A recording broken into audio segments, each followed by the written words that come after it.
In a moment of silence, Mr. Gonzalez will lead us in the pledge. I pledge allegiance to the flag of the United States of America and to the republic for which it stands, one nation, under God, indivisible, with liberty and justice for all.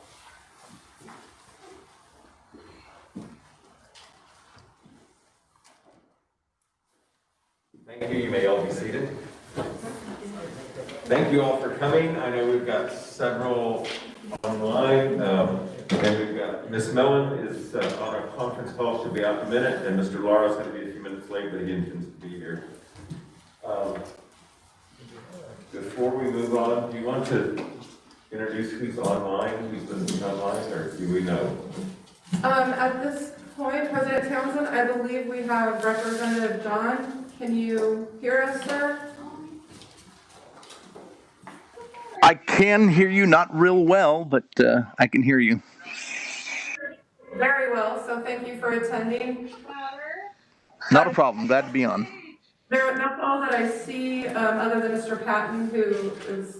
Okay, I know Mr. Dunn said that he would be on, so he'll be calling in, I'm sure, shortly, and I'm sure the others will. Thank you. So, we'll go on. First item of business, or the item of business, is the study of the history and current status of funding for the bond-funded Somerton High School project. So, Mrs. Thompson. Thank you, President Townsend, governing board members, and also guests of this meeting. Thank you for being here and spending time with us. I really am so grateful to not only be the superintendent, but to continue to serve the Yuma community. And tonight, I celebrate the fact that Yuma is known for when we have something that we can't do independently or when we have struggle, somehow Yuma County gets it done together. And I think that's for most of us. I know many people in this room are born and raised here, but for those of us who have chosen to stay here, it is definitely one of the reasons, the main reasons, is because we do work together so well. It doesn't mean we always have to agree, and I love that. Agreement doesn't necessarily always bring you great things, but it does mean when things become important that we all really in Yuma County work together, and I feel especially blessed to serve here.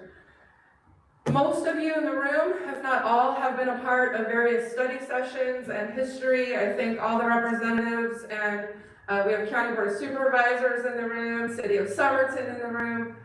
Thank you for always receiving our information. I probably have overloaded inboxes. County Superintendent Tyree gets to hear from me all the time on various things, so I know you have lots of documentation, but I do want to take a moment this evening because sometimes we just keep running so hard and building things so fast or trying to build things so fast and quickly, and we forget from where we came. And where we are now is because of many, many leaders in this community working hard together to get us here. So I just kind of want to take a little trip backwards to 2015 and the Yes, Yes, Your High School's campaign. Ms. Levis, if you want to, we're having some technical stuff tonight, so Ms. Levis is going to read my mind, I'm sure. But if you all remember, everybody in this room was a part of the Yes, Yes, Your High School's campaign. Many, many people in the community took part, literally door to door, meeting to meeting, to continue to talk to voters and ask taxpayers for a bond. And in 2015, after a great deal of work and sharing all of the successes that are a part of Yuma Union High School District, the bond of $79.5 million was passed. Each of you in the room also has the PowerPoint in your possession, so you're welcome to follow along or on the screen, whatever is easier on your eyes. You can see on the PowerPoint the dollars that went, what that bond was allocated towards in the $79.5 million. And if you look at the $25.5 million, that was dedicated to new construction. $20 million of the bond was allocated for Somerton High School, the core school, including the property that we've purchased, classrooms, student services, a tech center, and athletic fields. That was the vision back in 2015, and we're thankful for the voters and taxpayers. Moving forward, it's also important to kind of understand, and this is very simplified. Many of you have looked at funding formulas, not only for new construction, but for other funding purposes. And the SFB is the entity that has established the formula through legislation with the number of pupils times the square foot per pupil times the cost per square foot. That's a very simplified version, but there is a formula that new construction works under. I also want to remind you that that formula on those numbers of pupils, that goes back to the 40th day count for enrollment. Yuma starts school in August, and everybody in this room understands that our 40th day count does not necessarily indicate the majority of our students being enrolled. Students First was the established legislation that required the new school facilities fund for the purpose of constructing new schools to meet the minimum adequacy guidelines. The criteria to determine school district eligibility for new school funding are based on an annual evaluation. So this happens every year. And then the approval of school district enrollment projections, as well as additional square footage that would be needed to maintain adequacy standards in a school district. And again, it's a very long statute, so there's more information to that. That's just to put context to some of the information that goes into the funding. So then in 2019, we were before the School Facilities Board. We were not recommended in 2019 for the Somerton High School as the demographer for SFB disagreed with the Yuma Union High School District numbers and felt that the fewer than 100 students that we were behind in their estimation that would leave us not being recommended for a high school. The City of Somerton, Mr. Cabrera and Mr. Castillo, I'm not sure, I think you guys were a part of those meetings or at least sitting in. I believe Mr. Cabrera even joined me at a meeting at the SFB personally.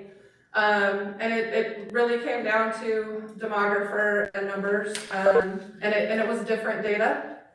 We definitely differed. And rather than, bringing up a whole lot of sour grapes, but I do want to call out that there was an approved funding for Chandler Unified School District based on the belief that their numbers would grow. But Yuma Union High School District, rural, migrant population being served, we seem to be held to a different database standard. And there, like I said, I'm sure your inbox still has some of those emails that I shared with you. So then a year later, we've met, we've still continued working, we've continued to work on design, just kept in our eyesight Somerton High School. December 15th of this year, we were not recommended again based on an average daily membership and projected growth. This was extremely frustrating, and again, I do understand the very complicated work of SFB, but when these numbers when this lack of recommendation or recommendation comes through, there's no time to sit and request time with the SFB to really appeal a decision or to look at the numbers. And I also understand that they had to use a different demographer this year. They used an ASU group who came in and did their demography study. And shocking to us, they projected 0 growth for Yuma Union High School District. Again, I understand the formula, but at that point, ignored were the 2,000 plus migrant students that come to Yuma Union High School District every year. And we can show that trend, and we have very strong data there.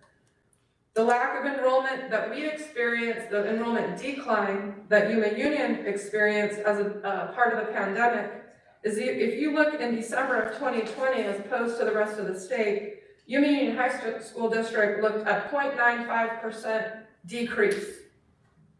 The state average at that time was 3.7%. It's currently projected at 5%, and we are still less than 2% decline in Yuma Union.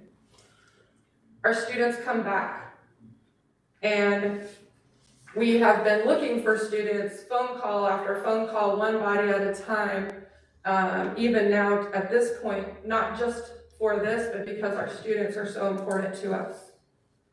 The other thing that was ignored is the $1.2 million annually in transportation costs just for the transport of Somerton students to Kofa High School, which translates into those students having to spend so much time on a bus every single day. That, for every year that we are not recommended for this high school, $1.2 million. So by being not recommended again, we're looking at $3.6 million without inflation, without other things being considered. That is the district cost for transportation. And to remind you that Arizona doesn't fund for transportation. So that comes directly out of the district M&O. A lot happened between 2019 and 2020. So I again would like to reflect a little bit on what we have done as a district and what we've done with the guests in the room as well. We purchased the land to build the new school after the passage of the bond. Worked hours and hours to obtain necessary pesticide covenants. We've reconfigured and reduced square footage across the district, looking at how we could best use square footage between Yuma High and Kofa especially. We moved forward with selecting construction and design team. We've completed a master plan. We've completed programming and schematic design. We're actually contracted through a shovel-ready design. We're very fortunate to have the planning principal in the room, Mr. Arviso. That was another commitment from Yuma Union High School District for Somerton High School. I'd also like to remind you that Governor Ducey did join us in January of 2020. Thank you to President Townsend and other members of our community for being a part of that meeting. And we implored him to we asked him for assistance in our next steps to have the school funded. I've met with Andy Tobin. Mayor Anaya was with us, and the former city manager of Somerton. Andy Tobin is the interim executive director of SFB. I would like to thank him and in public and compliment his work. And he understood. He came and he talked about rural districts. He definitely has a strong understanding of where we are. That happened in January of 2020. And we celebrate the ongoing meetings in partnership with our Somerton mayor, the Somerton council, and city administrators. All of that work, even since 19 and 20, all of that work has continued. The infrastructure team meets weekly. Somerton's going through amazing change and work within their own city government. And it's not easy. It's not easy work. It's not, things don't just come together simply. It requires a lot of, as I open this meeting, talking about collaboration. So we've had this ongoing work, and we are still at this place. We have worked with SFB throughout this process. We've advocated for construction of Somerton High School in person at both of the December board meetings. We've had meetings with the former leadership at the school facility board. And as I stated several times, there's also a chain of paper trail in the email box and phone with SFB to work towards our end goal. And I want to be clear that our end goal is to build a feature high school in Somerton for the students there. It is our future property, and we want students who are attending there to have the best high school. Every single high school should be better than the one that we built before, because we're better and better at it as construction moves forward. So I think it's important, it all comes down to numbers, and we have an amazing chief financial officer, and we'd like to go through the funds, what we have and what we need. Good evening. So what we actually need to build the school, a core school, is $55 million. That builds a core school that we're ready to open, that can be functional for all grades, that does not include an auditorium, that does not include a competition gymnasium. Those are things that would need to come along later, but this would be our comprehensive school for our students at this point. So $55 million is our target. We have already spent $30,000 for escrow on land. We've spent $2.7 million on our Somerton land purchase. We've spent $10,520 on land surveying, $13,104 on our legal fees to do that, to make that purchase. That was in lieu of a real estate agent. We had a soil study completed, $19,242. We have already made progress towards our boundary redistricting of where students will, how we can get our students districted to that area to go to Somerton, so we know what students will be going there. We have spent $395,740 with our architects so far. We've committed several million, $2.5 million more, almost $3 million for our architects, but this is what we've actually paid so far. We've also paid for geotechnical work for $7,000 to total almost $3.2 million we've spent on this project already to date. And that's actually spent, not just encumbered. On top of that, we have our current bond sale. We anticipate an additional $3.2 million of our current bond sale to go towards the construction and the work needed to construct Somerton High School. Also, in addition to that, we have $19.5 million of bond funds still waiting to be sold, solely for the purpose of Somerton. So when we add, so that's 22.7 that we still have funds available. We've already spent the 3.1.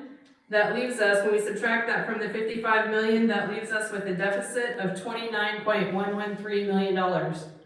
So we can't do this alone. We've come up with several different options of funding sources, but we still need help through other sources of $29.113 million.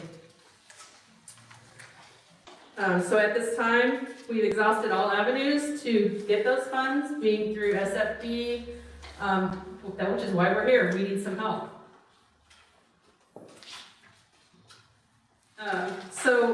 One of the questions that has come up to us several times has been, where are we at with our bonds? We sold bonds in 2015, which means we have 10 years to sell those bonds. So our final bond sale, and what I'm talking about specifically, is the $19.5 million that we have set aside for Somerton. We have until November 3rd, 2025 to sell those bonds.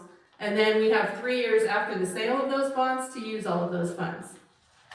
So that gets us out to about 2028 that we would need to have those funds completely used.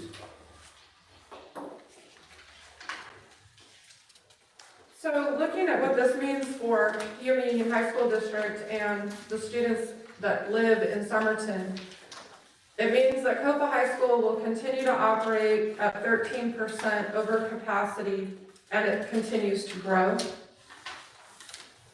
It means that Somerton students continue to spend upwards of 96 minutes every day on a bus to go to and from school. It means that as a district, we incur at least $3.6 million in excess costs for transportation while we essentially wait for the construction to begin. And finally, if we look at what's right, it means a school community with a 90% minority population and the largest migrant student population possibly in the United States. continues to be marginalized, and it feels like we're being ignored as a rural district and as a community. On December 15th, at the most recent meeting of the SFB, I want to share with you that outside of the chairperson, the rest of the board, as well as the interim executive director, Andy Tobin, really spoke to the issues, and without exception outside of the chair, they were moved and spoke to how the students of Somerton, the city of Somerton, needs this high school. It was affirming. It just didn't end the way we needed it to end at all. And that's disturbing to me because of leadership. However, I think it was so moving, and finally I felt like they heard and had some value for a rural district and our community's desire to educate every student. They just don't understand our geographical makeup. They don't understand. And quite frankly, affirming and sympathizing is not leadership. I was very moved by Dr. Jim Chang, and I just want you to experience this as well, because this is how much other people do believe, they just don't know what to do next.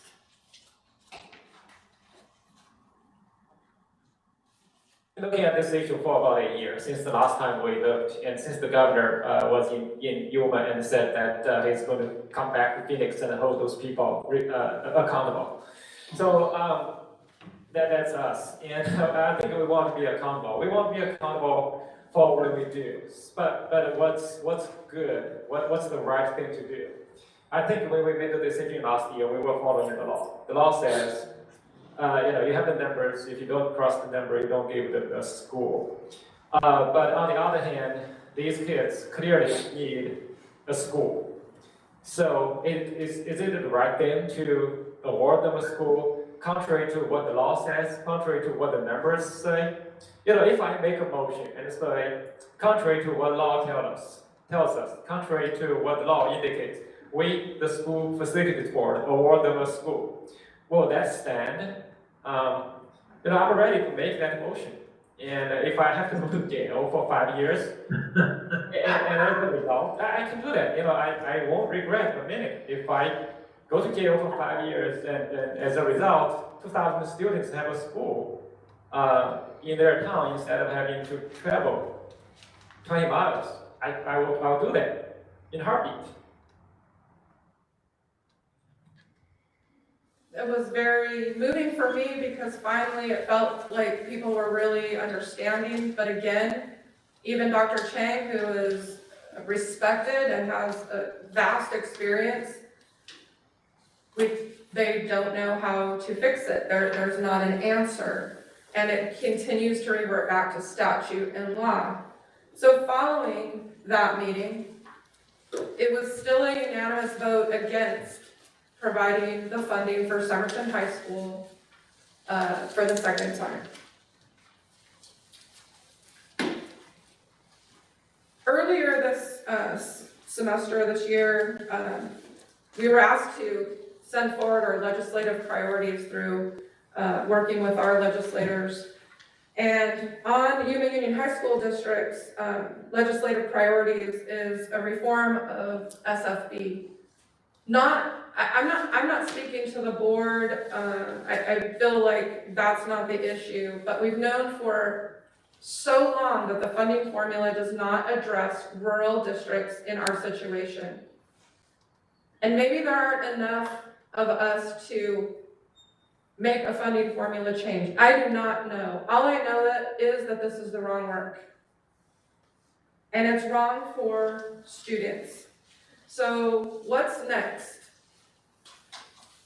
We can either change legislation to update SFB's formula and recognize migrant students throughout Arizona, not just Yuma, Arizona, throughout Arizona. urge legislation to create a one-time exception for Yuma Union High School District to construct Somerton High School. Continue with the current SFB model, and we will continue regardless. We're setting the stage, we're doing the work, we plan on going back, we will continue to go back. But the obstacle, even to make it even more complicated this year than just the funding formula, we're all, as a globe, dealing with COVID-19.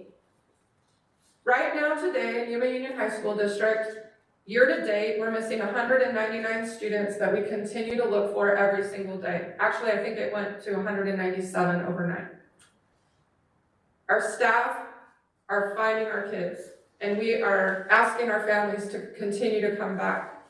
But this is a global pandemic. This isn't just Yuma Union, and we can't say for certain what families will come back in August because of so many different factors.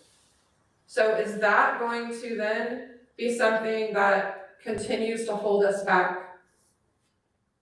And if so, is there anything that we can do together to continue to ask for some kind of way to make Somerton High School happen and start turning dirt this summer and build this high school? I know everybody agrees. I appreciate the leadership of SFB, but we need help, or to be perfectly honest, we continue down this path and we will continue to recruit students, we will continue to find our students, we will continue to do the great work of Yuma Union, but that's where we are today. And I thank everyone for being here, and I'm hoping to open it up for dialogue, because again, I go back to, if anywhere can make great things happen, it's Yuma, Arizona, and it's our entire county working together. I have a couple of things. Mr. Gonzalez, go ahead. You know, something, we just mentioned that, you know, we as a school district has accepted all the avenues for acquiring the additional 29.132 million for COVID funding with Somerton High School. And also, will continue to be marginalized, you know, by our state. Is there anything we can do at the federal level? I mean, can we take a bus full of legislators and go to the Capitol? Not to write, but just to kind of talk to the To collaborate? or even the National School Board Association, get a hold of them and find, maybe, you know, if the government couldn't do anything about it, you know, some of the legislators can't do anything about it, and I know that they have the will to do so, but the fact that we know the problem, we need to find a solution, and I know that that's one of the reasons we have this work session. But at the same time, they just keep, you know, like you just mentioned, we just being marginalized and ignored by our state. You know, we all pay taxpayer money here. You know, we have kids from different areas, etc. But the fact of the matter is that we're stuck, and we need to find a way to get out the mud, you know. And we need to do what we need to do, and well, as far as we need to go, you know. And I know you work very hard at this issue, and the same thing with the other. I'm kind of new on the board, but I know that the rest of you have trying to do this for the last 5 years. It's not been easy, but seems like we're moving backwards.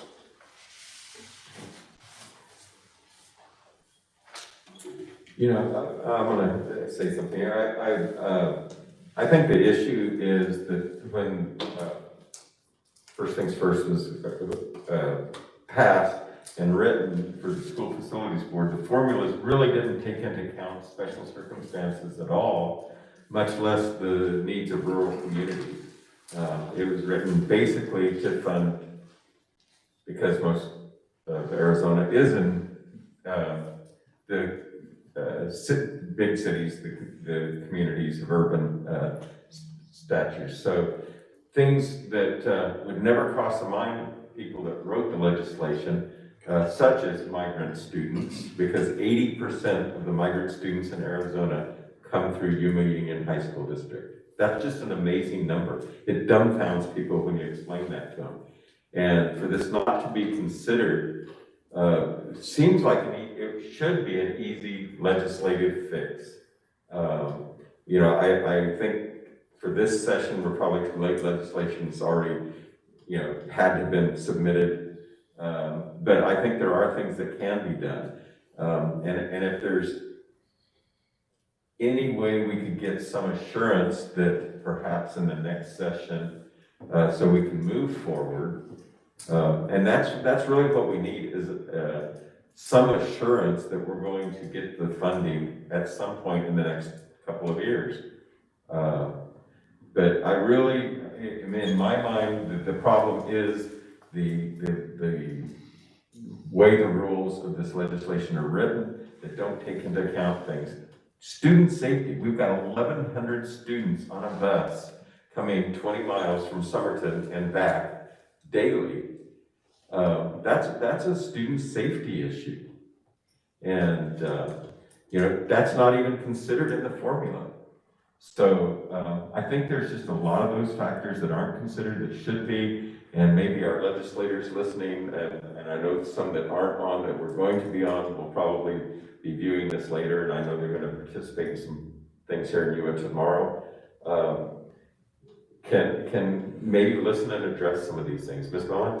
Yes, I know that everyone has been doing, advocating the best that they can, but I also think that in addition to the safety issue, it's an equity issue. Mm-hmm. That those students, as they're traveling on buses, that they don't have the same opportunities for after school. I mean, they do, but it's a burden of the families. And so I think it's a huge equity issue as well. And I believe I'm correct in this. I think Somerton is the largest community in Arizona that does not have their own high school. That is correct.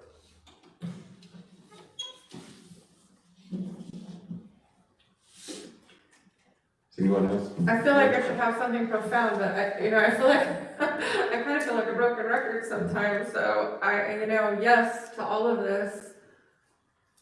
Ms. Pankration? The easiest way to fix it is that one-time exception for Union High School, because trying to change the school facilities board, the makeup, the changing of the square footage and how it's all laid out is a huge endeavor. But to put in next year's budget or to make it a priority for next year's budget for some of our legislators, this one-time exception would be an easier ask, I think. Well, we would appreciate that. And that To said, me, I think it would be an easier I ask. go back to not this past December, but 2 Decembers ago. They made an exception to their own rule and their own guidelines for Chandler. Yeah. They did not meet the criteria established by the legislation, but they made the exception, but they're not willing to do that for Yuma Union. No, was a criminal act that they discussed in there, was that a criminal act? It was the same situation. Same situation. And I think that should be the ask. I think it should be the ask from all of us. And that, to me, that would be the easiest way to go as far as making sure we get this school built. I don't see us changing the school facilities board the way that it determines square footage or any of that, so. Does anybody online, Mr. John, Representative John, do you have anything? I caught most of that, I think. I can't hear real well. I don't know if folks aren't speaking close enough to the mics, but some folks I can hear better than others. I'm just taking notes so I can understand the issue and see what can be done. I know there was some legislation. I think it was 2179 that passed out of the House as a means of addressing, I think, some of the issues with the elementary school with the SFB. I don't know if that was a perfect fix. I don't think it was. I'm not sure what's lacking there, but I know that that piece of legislation was advanced to address, I think, some of the SFB formula. Representative John, this is Gina. I think that was related to the cost per square foot construction change. And Mr. Cabrera, I believe you have more information about that. Yes, actually, from Somerton School District, Dr. Knoll was speaking with some of the legislators, and actually for them, I believe it was a positive thing the way it's been done, and Pancras, she's absolutely right. Going to the legislators is a lot easier than going through SFB process. That's how she's getting her funding. Not entirely because of the formula that they were funded as, but it's a positive side. I believe we have another call in, but I'm not sure who is on.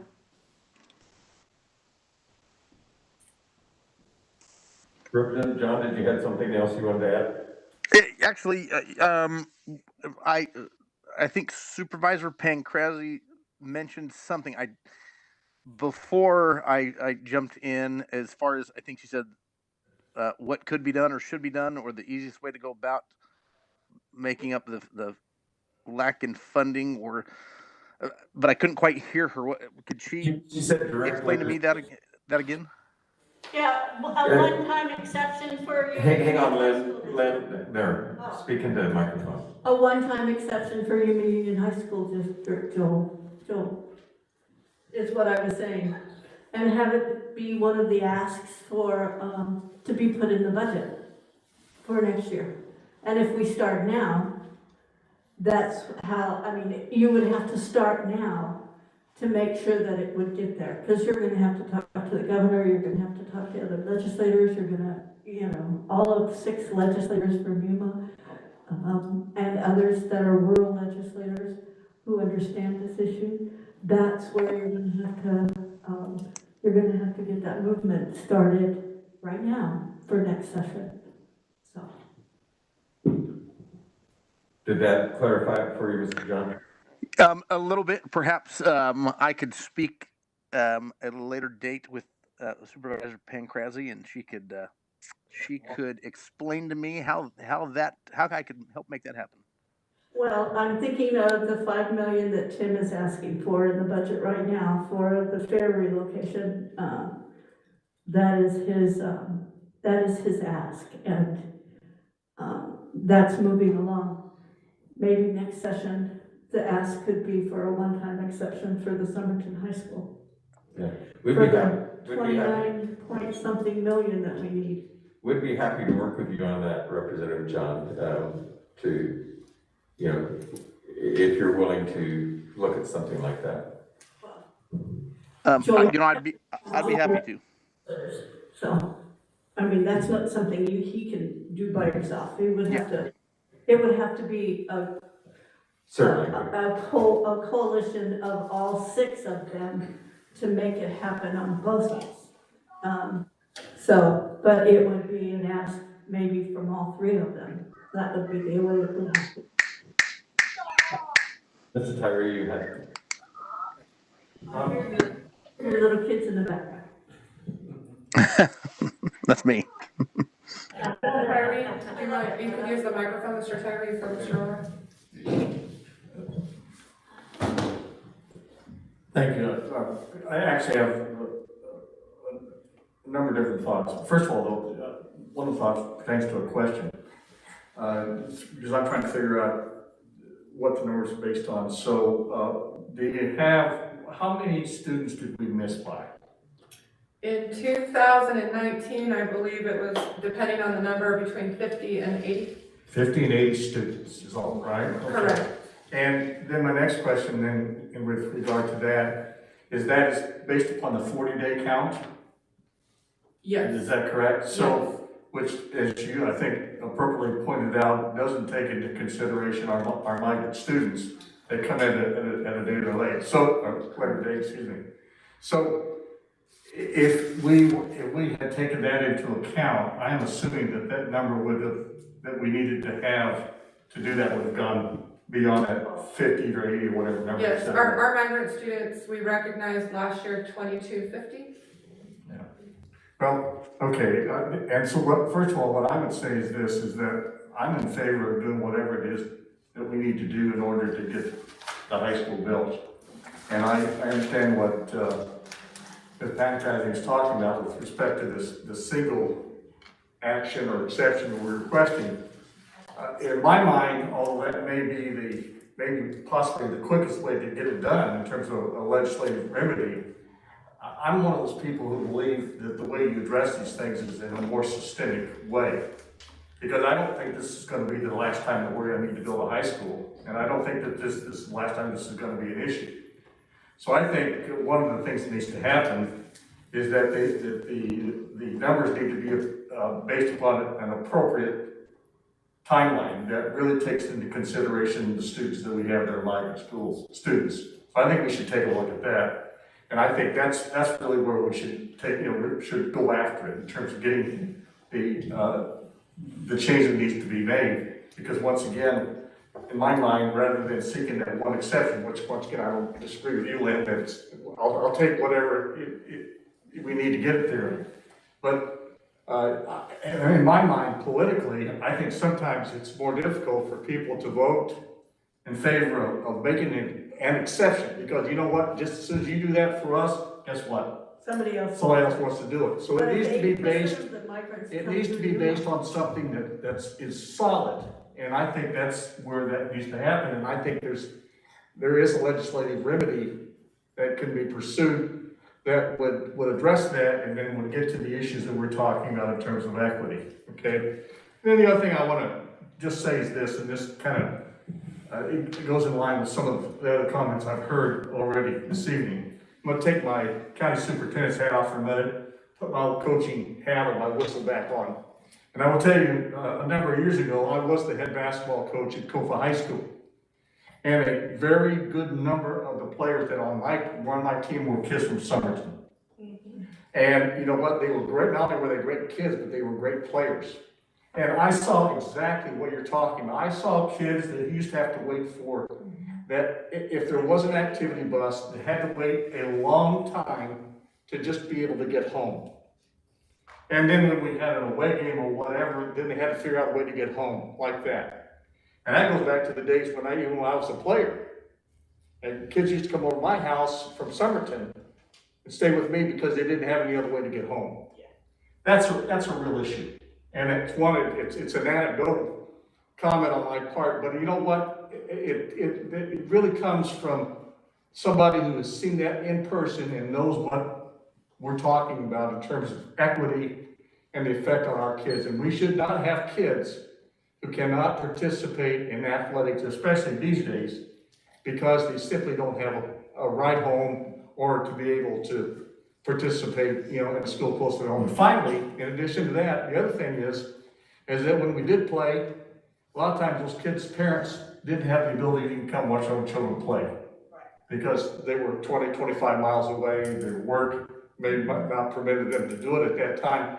Had they had a school right in their own community, I don't believe that would have been an issue. And if I were a parent, I am a parent. If I'd have been a parent then, I would have really been very concerned about that because I know how much I enjoy watching my children participate. So anyway, those are my comments. Thank you. Thank you for that. And I would also, kind of in line with what you were speaking about, County Superintendent Tyree, one of the SFB members was Tom Russian. And he, in the most recent December meeting, really was very clear about the average daily membership, average daily attendance, 40th day count, and he really did address how a formula could possibly be brought in to recognize the migrant student population. So there are ways of looking at that. I agree as well that, we don't want a knee-jerk reaction to change a formula and then have it not right for the state of Arizona. But I don't think 2 years with no movement is leadership either. And at this point, leadership and call to action is really what it's gonna take. I would look, in my perfect world, make an exception for Yuma Union and then let's fix it together as well. Well, if we have 80% of the migrants, then this exception doesn't impact anyone else, or the other 20%, wherever they may be. But if we have 80% of the migrants coming through Yuma, then we're the exception that needs to be met. Other school districts don't. The school facilities board formula works for every other district except ours, because we have 80% of the migrants coming through here. What, 2,250 migrant students every year? Those kind of numbers and that kind of reality helps us with making the exception for our school district. And when you look at the obstacles or the challenges that have come up, the first year, it was the agricultural industry was affected by the E. coli situation. So that was quoted, it's in the documentation that definitely affected our numbers. Everybody knew it affected our numbers, no exception. Last year, COVID, everybody knows, Ms. Cordery just reminded me, you asked about what the difference was. The first year was 80 to 100 students, give or take, depending on whose numbers. 2020 December, 12 students. That was the difference. So again, an act of, God, as the global pandemic is now in our way. And again, I would expect and hope for leadership to look at that and look for a way to make it happen, as well as the systemic change, working together with all the districts in Arizona. Everybody's on board with working together. We've worked together since March 11th of 2019 or 2020 to get through this school year together as superintendents and governing boards. Yeah, thank you, Mr. Snell. Just one additional comment I meant to make earlier, and I didn't. And that is that with respect to legislative remedies, the legislature has in fact, I don't think this is totally an apples and oranges kind of a comparison, by the way. But it wasn't that long ago, if you guys will remember, that the legislature was more than willing to change legislation to go to what we could now call current year funding. It's a very similar issue, and they passed legislation. In their minds, the reason they did it was, I think they probably thought that was going to save them some money, but they thought it was a more accurate representation of when students were in. So that touches very closely to where we are now, and it just seems to me that legislation needs to be tweaked so that it accounts for an issue, as Ms. Pinecasey said. It really is very specific to Yuma, Arizona, because of the large numbers we have. In fact, our numbers were so high that, believe it or not, that the Arizona Department of Education actually had their state migrant office located here in Yuma, Arizona, because that's where the kids were. But see, that's another reason why. And we celebrate the fact that, Ms. Anderson can speak to this better than I, she supervises the migrant offices here and works as the leader with those departments. I believe it's in Yuma County, where the top 3 districts of Arizona. So we celebrate that our migrant students continue to come back to Yuma every year. They come to our schools, they want to go through our schools, come back with their families, and achieve their high school as well as their the K-12 experience, and then hopefully stay with us for Arizona Western College and their baccalaureate degree. So it does affect our entire county, and our entire county working together are the reasons that we have such a great population of students that do come back every single year. Yes. Does anyone have an answer in terms of last year in the governor's budget from OSPB when they were doing their, we're going around the county making their addresses, they did mention a high school on their February OSPB presentation that they had here in the city of Yuma. But then obviously we understand that COVID did hit. But what happened to that budget? Because Yuma Union High School, I think they were gonna allocate, I believe, 25 million at that point. But that one kind of disappeared after, obviously, COVID, but where are we today that made that difference on OSPB's budget? Actually, I think that comment was in reference to the meeting that we held with the governor prior to his State of the State address here in Yuma. And he referred to that we needed the 25 million from SFD to be allocated for that. He was on board with that, but he doesn't have a vote on SFD. So his presentations or the presentations from OSPB is just an estimate of what he may need. Obviously, we haven't gone. I think he intended it as a show of support for our need for the high school. But beyond that, I don't think there wasn't any budget item for that.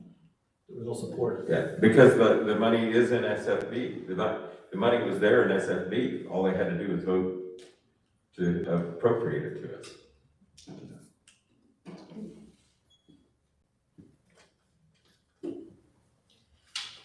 Anything else, Ms. Thompson? Anything else? I don't have anything else other than appreciation for everyone listening, going back through the data with us. I want to be completely transparent with budget as well as attendance. And again, celebrate that if it can happen, Yuma County can make it happen. And hope for not only change in the long run, but most importantly, action for Somerton High School so that we can make that our next feature high school for students in Somerton and for the city of Somerton.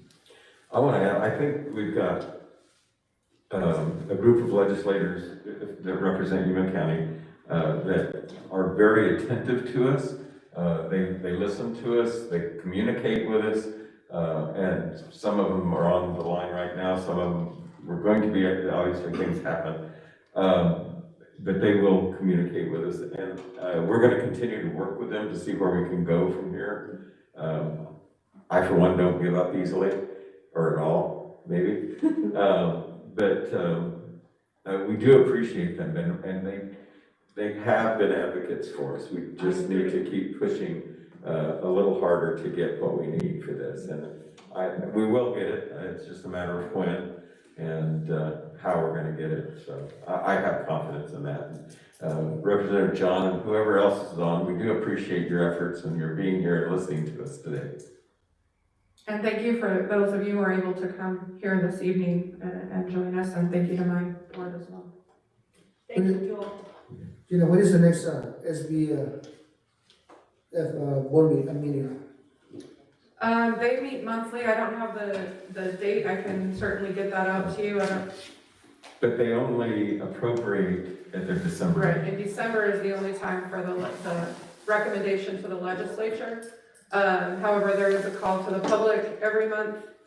And as the former chair indicated in December, I'm very proud to say no other superintendent has ever visited with them so often. So we will just keep being present. I don't know if that's bad or good. I know how I took it.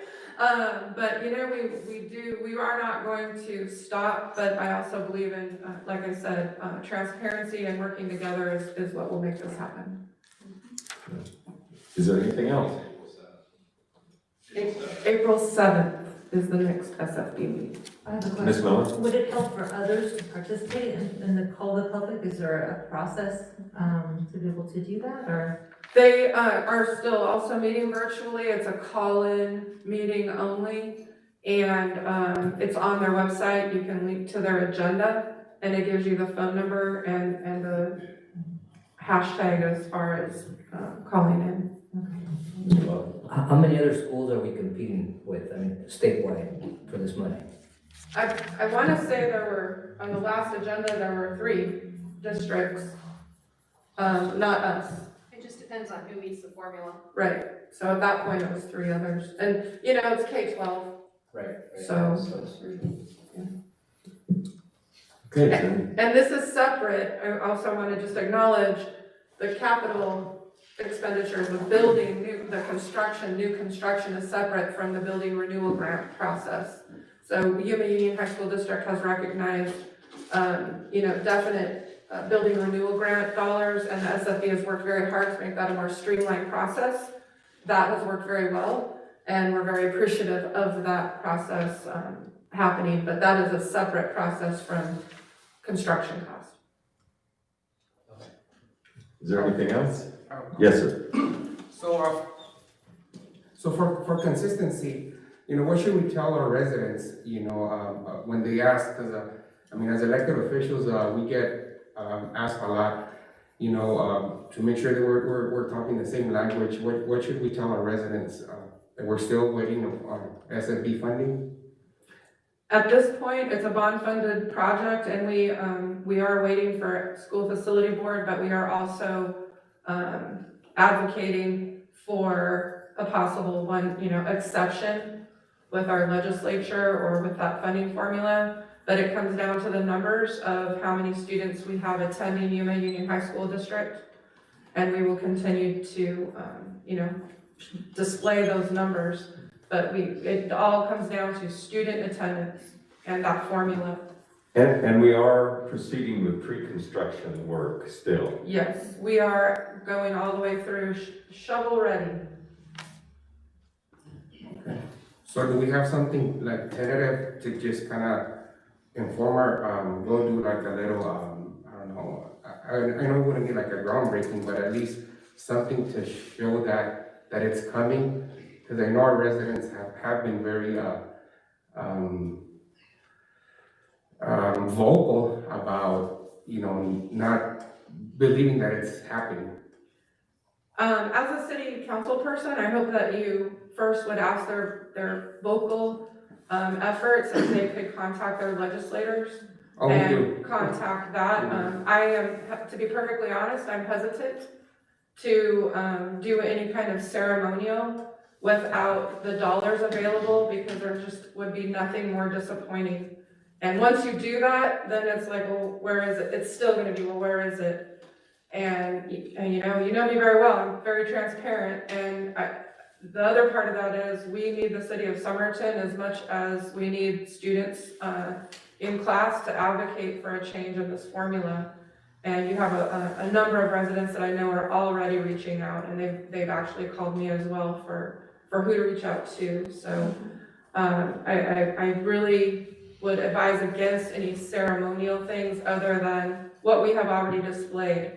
We have displayed the design, we've come and done the 3D project, we've publicized the different phases. We have a construction manager at risk, we have a planning principal. I'm hoping that with you communicating that as well, that explains the commitment to this project and all of the things that have gone into that work. And you could even use the information from the PowerPoint as a leader. Is there anything else? Is there a motion to adjourn? So moved. All in favor say aye. Aye? Aye. Okay. Opposed? Motion carries. We are adjourned. Thank you all for coming. We appreciate it. Mr. Lara likes to oppose adjournment.